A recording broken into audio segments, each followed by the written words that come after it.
आप सभी विद्यार्थियों का हमारे YouTube चैनल पर स्वागत है। कक्षा 10वीं की गणित को पढ़ेंगे। जो बिहार बोर्ड की पुस्तक है NCERT, उसी को पढ़ेंगे। इस गणित को पढ़ते हुए हम लोग 4.4 तक आ गए। अब देखिए चैप्टर 4 के 4.3 तक के सारे प्रश्नों को हम लोगों ने हल कर लिया है। एक्सरसाइज जितने हैं सारे को हल किया है। अगर आप चैनल पर नए हैं तो प्लेलिस्ट को चेक करें, डिस्क्रिप्शंस को चेक करें, आपको लिंक्स मिल जाएंगे। चलिए अब शुरू करते हैं प्रश्नावली कितना को, 4.4 को। इसमें पढ़ने से पहले कुछ बेसिक जानकारियां हैं जो आपको देना पसंद करेंगे, जो कि आपको जानना बहुत जरूरी है। देखिए वीडियो को स्किप करके अगर आप आगे बढ़ते हैं तो आपसे मैथ्स नहीं बनेगा। आपको क्या करना होगा, आपको देखना पड़ेगा, आपको समझना होगा। एक बार समझे पुनः बनाएं, तब जाके आपसे मैथ्स बनेगी। ठीक है, तो चलिए बनाते हैं 4.4। ठीक है, हमारा क्लास होगा 10th, क्लास 10th, और हम पढ़ेंगे मैथमेटिक्स। और उसके बाद एक्सरसाइज होगा हमारा 4.4। तो इससे जुड़ी कुछ बात को आपको बताना चाहते हैं, कुछ समझिएगा, क्योंकि यहां पर कुछ कहा है। आपको कहा क्या है, यहां देखिए। कहता है निम्न द्विघात समीकरणों के मूलों की प्रकृति ज्ञात कीजिए। यदि मूलों का अस्तित्व हो तो ज्ञात कीजिए, है ना, हो तो उन्हें ज्ञात कीजिए। तो सबसे पहले मूल होता क्या है या मूलों की प्रकृति होता क्या है, आप ये जानिएगा। ठीक है, उसके बाद हम लोग कुछ आगे जानेंगे। सबसे पहले आप ये जानिए कि हम लोग पढ़ क्या रहे हैं, कक्षा 10 की गणित। और इससे पहले मूल के बारे में हमने पढ़ा है।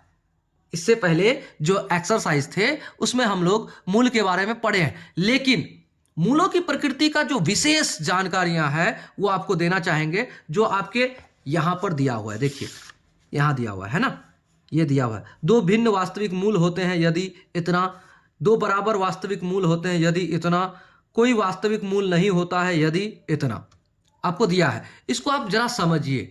पहले मूलों की प्रकृति। ठीक है, हम लोग क्या पढ़ेंगे, मूलों की प्रकृति, इसको जानते हैं।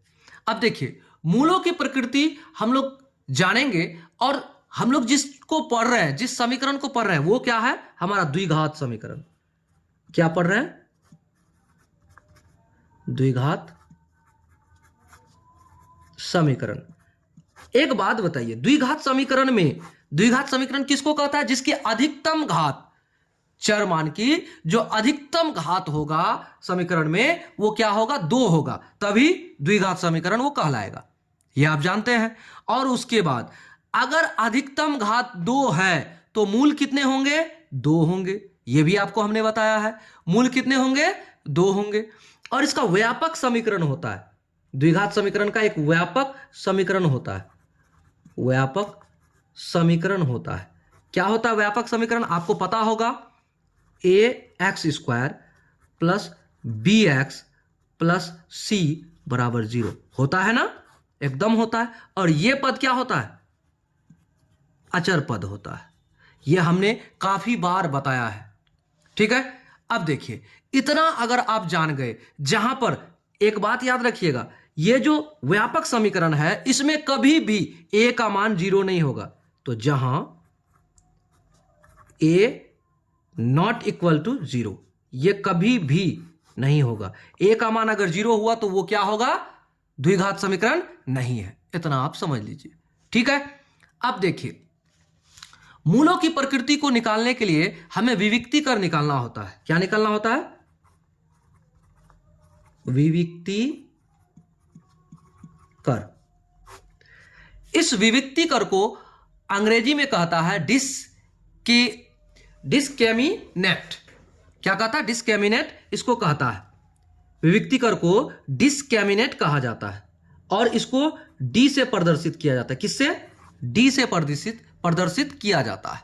ठीक है, तो कहता विविक्ति कर यानी डिस्क्रिमिनेट बराबर क्या होता है, डी बराबर क्या होता है, डी बराबर होता है b² - 4ac।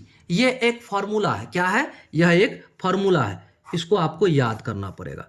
ये आपको निकालना पड़ेगा, हमेशा विविक्तिकर निकालना पड़ता है, डी निकालना पड़ता है। चलिए, इतना होता है। अब एक बात और जानिए, जब इतना होता है तो विविक्तिकर जब आप निकालिएगा तो विविक्तिकर को 3 तरह से निकालते, 3 तरह से जानते हैं, ठीक है। नंबर 1 यानी फर्स्ट बात कैसे जानेंगे, अब देखिए, अगर नंबर 1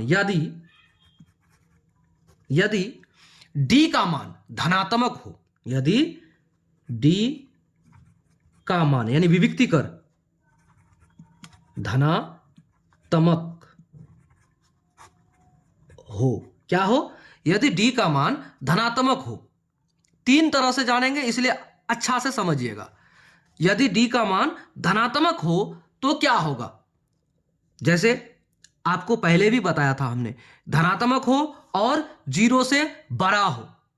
डी का मान अगर धनात्मक हो, जैसे डी बराबर, मान लो कि डी बराबर कितना आया, 5 आया, 2 आया, या फिर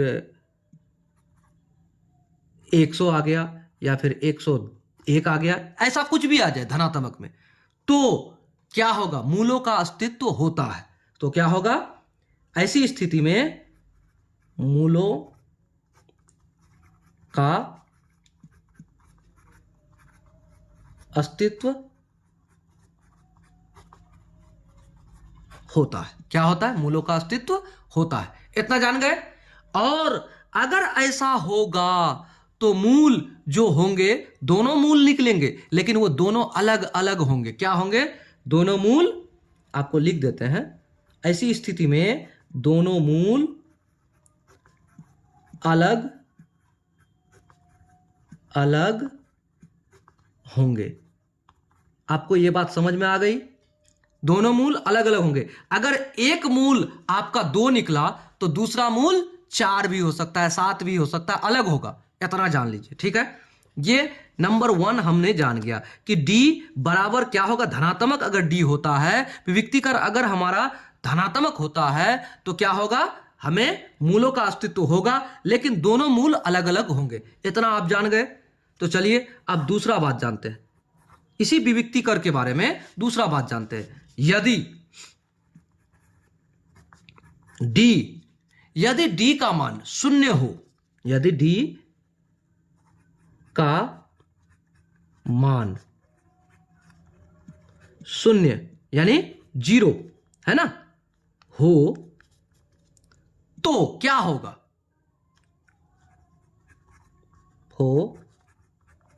तो मूलों का अस्तित्व होगा।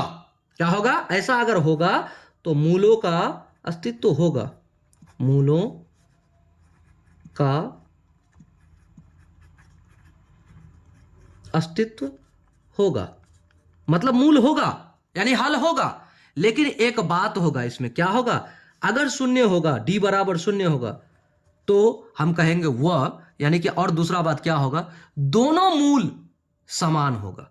क्या होगा, दोनों मूल समान होंगे। इसका मतलब क्या हुआ, हमने यहां आपको कहा कि मूल दोनों क्या होगा, अलग अलग होंगे। और अगर 0 हो जाए, D बराबर 0 हो जाए, तो आपका दोनों मूल क्या हो जाएगा, एक समान होगा। अगर x का मान 2 निकला तो दूसरा भी वैल्यू क्या निकलेगा, 2 ही आएगा। ठीक है, यहां तक समझ गए। अब देखिए तीसरा कंडीशन समझिए। तीसरा कंडीशन, यदि D का मान ऋणात्मक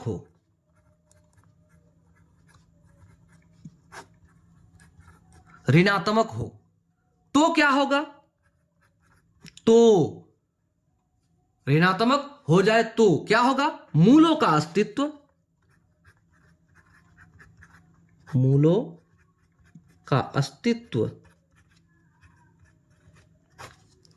नहीं होगा।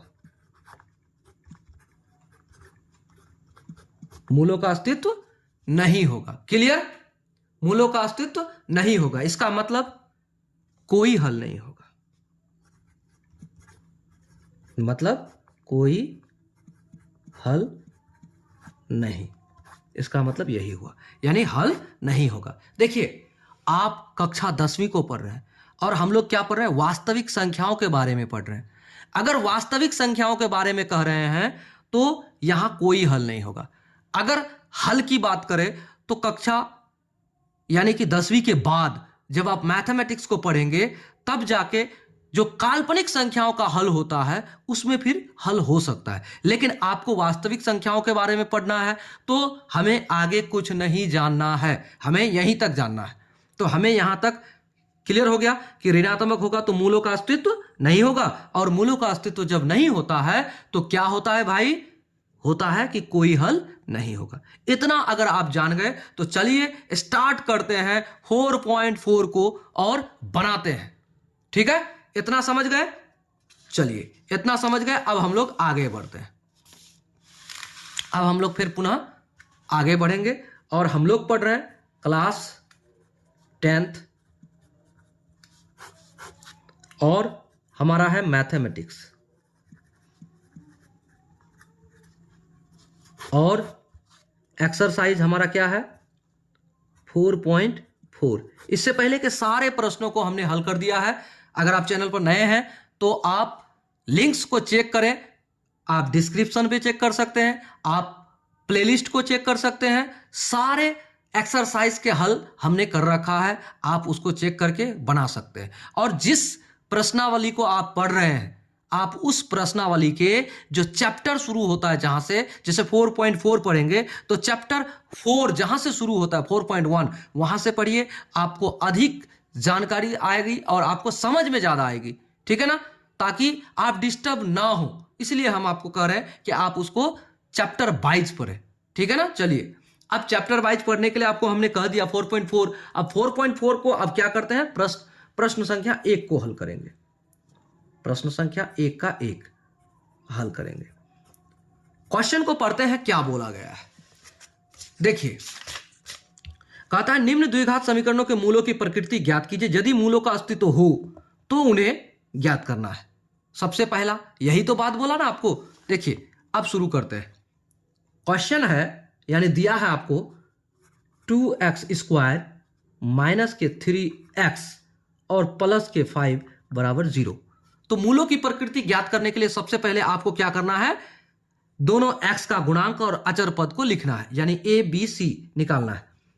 लिखिए यहां a बराबर 2 यानी कि x² का गुणांक, b बराबर माइनस के 3 और c बराबर क्या होगा, प्लस के 5 होगा, एकदम होगा।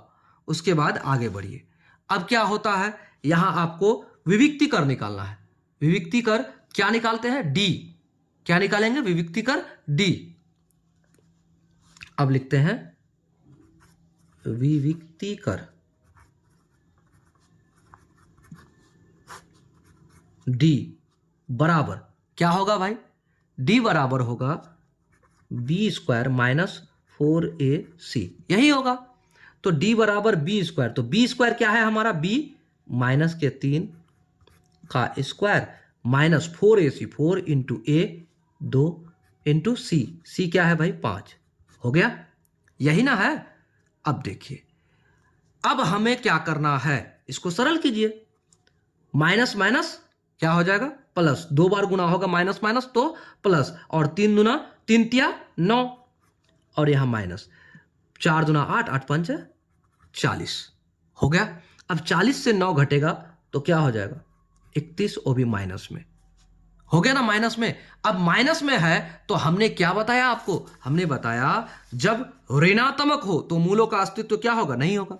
तो लिखेंगे चूंकि d बराबर माइनस 31 है, हाँ यही है ना, माइनस 31 है, जो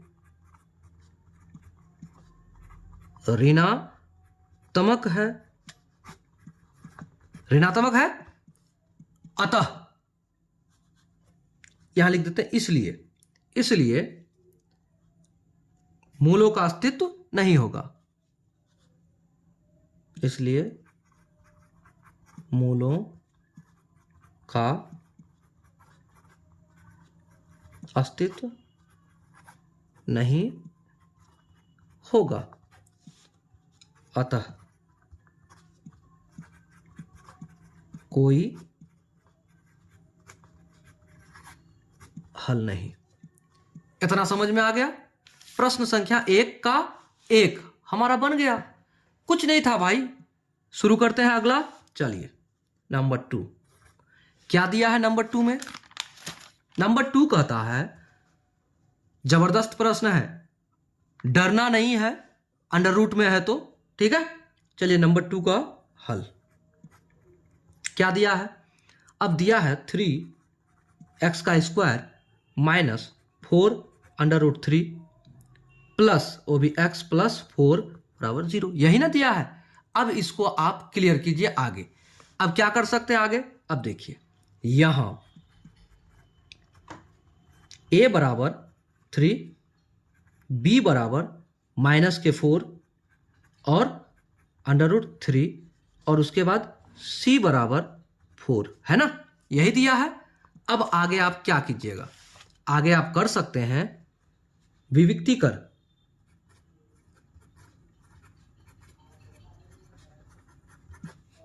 यानी d बराबर बी स्क्वायर माइनस 4ac, इतना तो होगा।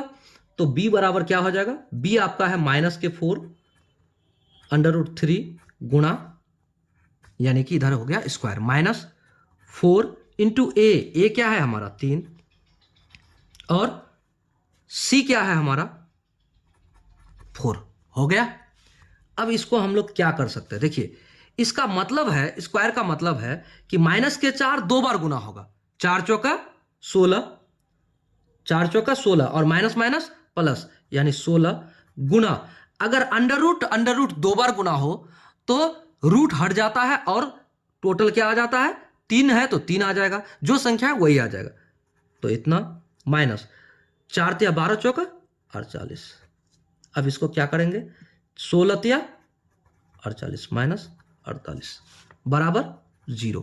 तो d बराबर 0, d बराबर 0 हमने आपको बताया, यदि d का मान 0 हो तो मूलों का अस्तित्व होगा, लेकिन दोनों का तो यहां पर लिखिए, चूंकि d बराबर 0 है इसलिए मूलों का अस्तित्व होगा। क्या होगा? मूलों का अस्तित्व होगा। आगे अब क्या होगा? मूलों का अस्तित्व तो होगा, आगे लिखिए मूलों का अस्तित्व होगा, वह दोनों मूल समान होंगे, यह भी हमने आपको बताया था, होंगे ना? इतना तो क्लियर है। तो आपको कहा है अगर मूलों का अस्तित्व हो तो हल कीजिए, अगर ना हो तो नहीं कीजिए।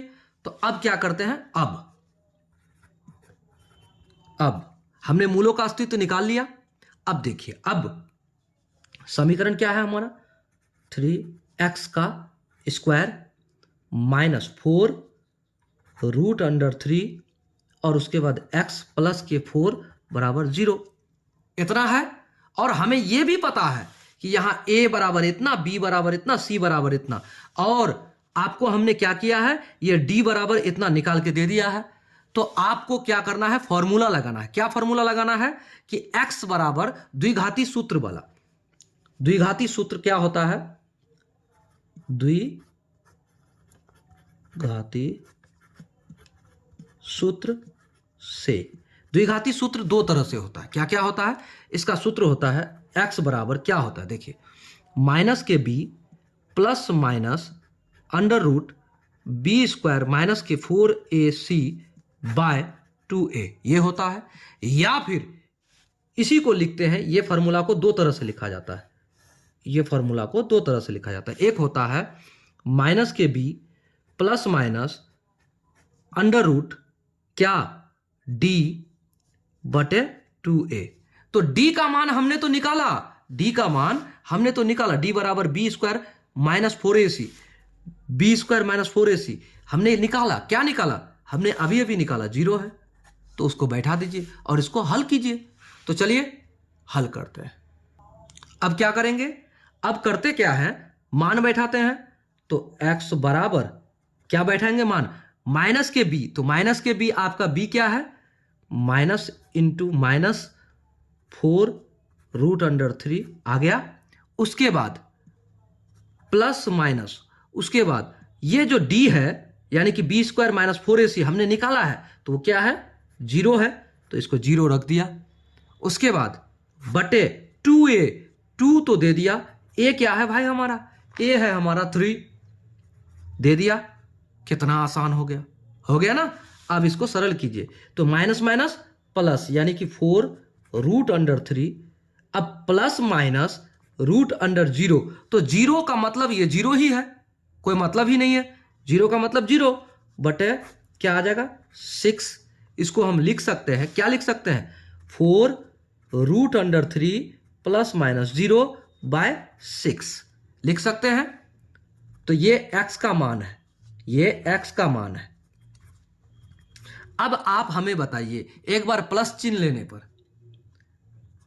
प्लस चिन्ह लेने पर क्या होगा, x बराबर 4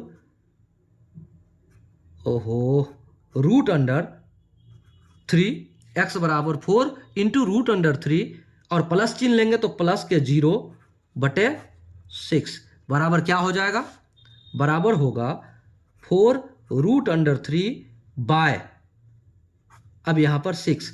तो आप एक बात बताइए, 2 एकम 2, 2 दूना 4, 2 दूना 4, 2 तिया 6, तो हमारा आंसर क्या हो जाएगा, x बराबर 2 इंटू √3/3। ये आपका एक जवाब हो गया।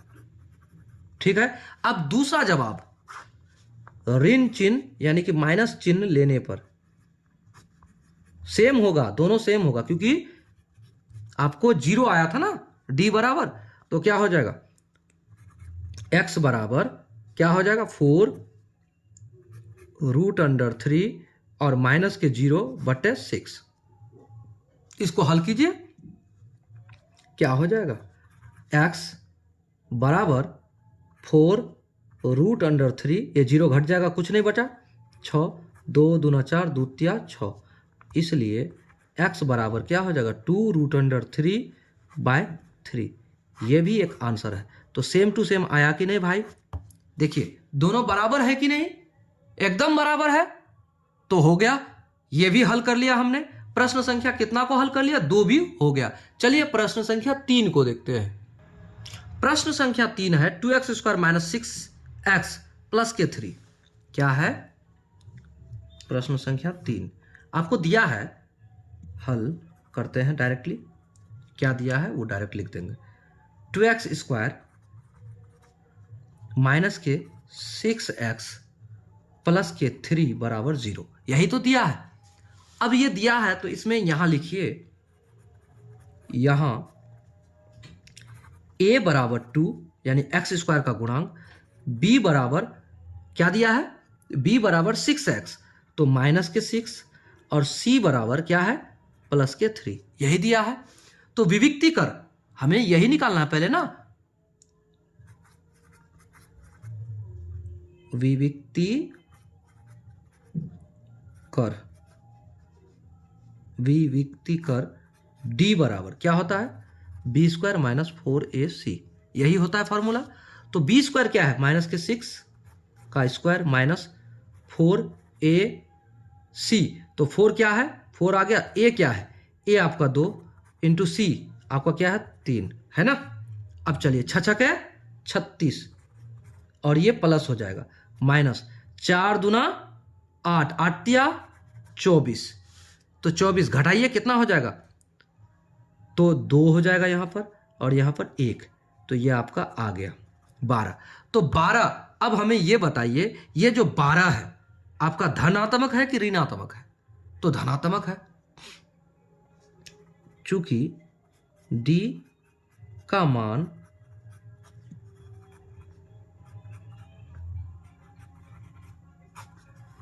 धनात्मक है इसलिए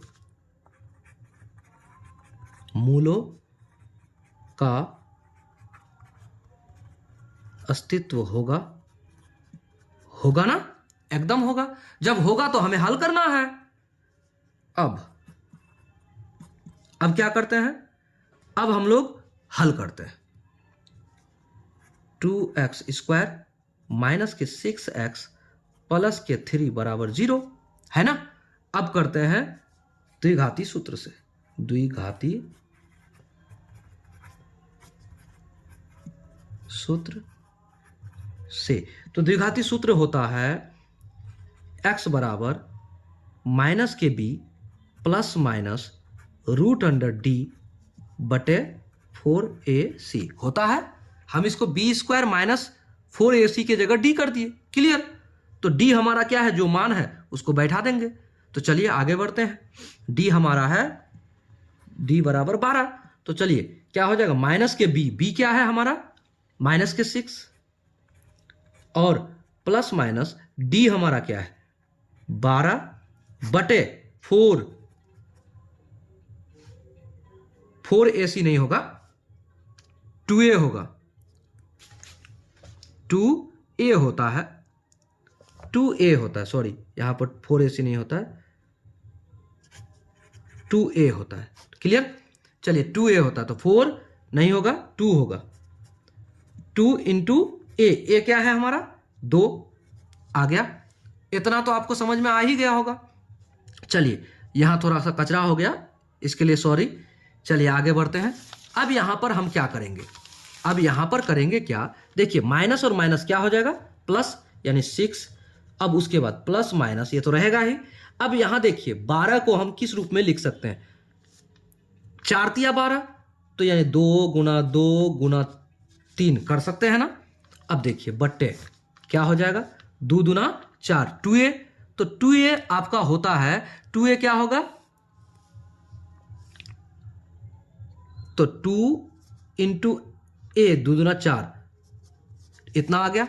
अब देखिए इसको हम करते क्या है, इसको हम आगे कॉमन लेंगे। कैसे, यहां से हमारा निकल जाएगा, क्या निकलेगा देखिए, इसको हम निकाल सकते हैं। क्या कर सकते हैं, 6 प्लस माइनस ये एक बार 2 तो बाहर निकलेगा 2 और √3 बटे 4 कर सकते हैं कि नहीं, एकदम कर सकते हैं। अब यहां से देखिए क्या कर सकते हैं, 2 इंटू 3 प्लस माइनस √3, यानी कि यहां से 2 कॉमन लिए और यहां से 2 कॉमन लिए बटे 4 आया। अब देखिए 2 एकम 2, 2 दूनी 4 कटेगा। अब क्या कर सकते हैं हम, 3 प्लस माइनस √3/2, ये हमारा x का मान निकला। ये x बराबर हो गया, x बराबर इतना आया। तो अब देखिए 2 चिन्ह है, प्लस माइनस है, एक बार धन चिन्ह लेने पर, तो धन चिन्ह लेने पर क्या होगा, धन चिन्ह लेने पर 3 प्लस के √3/2, ये तो देखिए ये आपका एक आंसर है। क्यों आंसर है, इससे आगे कुछ हल होगा ही नहीं। ठीक है। अब दूसरा, माइनस चिन्ह लेने पर क्या होगा, 3 माइनस √3/2, इससे आगे कुछ हल होगा ही नहीं। तो क्या करेंगे, यह भी एक आपका आंसर है। तो हो गया, प्रश्न संख्या कितना को हल कर लिया हमने, 4.4 के एक को समाप्त कर दिया। चलिए मिलेंगे अगले वीडियो में अगले प्रश्नों के साथ, तब तक के लिए जय हिंद जय भारत।